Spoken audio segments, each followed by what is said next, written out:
Setiap pagi, bagi saya bukan sekedar rutinitas.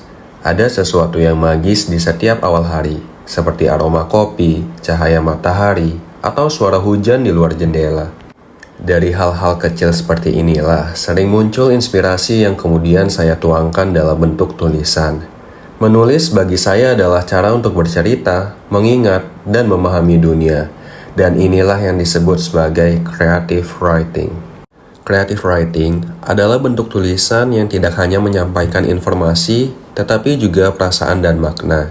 Berbeda dengan tulisan akademik atau laporan formal, creative writing lebih menekankan pada gaya, kreativitas, orisinalitas, dan keunikan penulis. Kita bisa menuangkannya dalam bentuk cerita pendek, puisi, skenario, atau bahkan konten digital. Intinya, setiap kata yang kita pilih membawa sedikit bagian dari diri kita sendiri.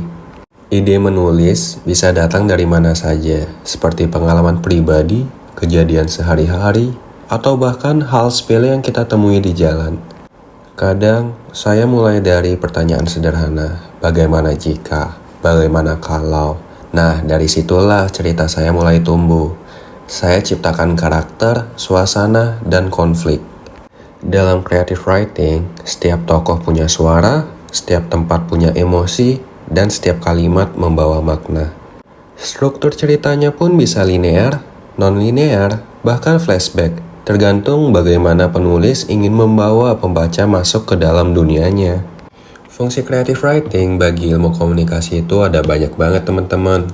Yang pertama itu sebagai sarana ekspresi, yang kedua media persuasi, yang ketiga, penguatan imajinasi.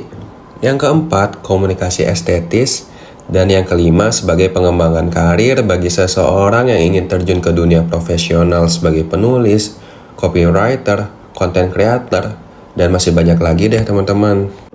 Menulis mengajarkan saya untuk lebih peka pada diri sendiri, pada orang lain, dan pada dunia sekitar.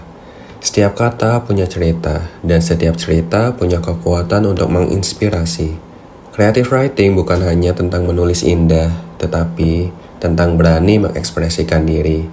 Jadi, mulai saja dari hal kecil. Ceritakan hari-harimu, perasaanmu, atau hal yang bikin kamu seneng deh, atau kamu pikirin banget hari ini.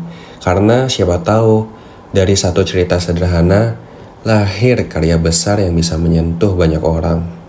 Nah, itu dia penjelasan singkat tentang materi creative writing.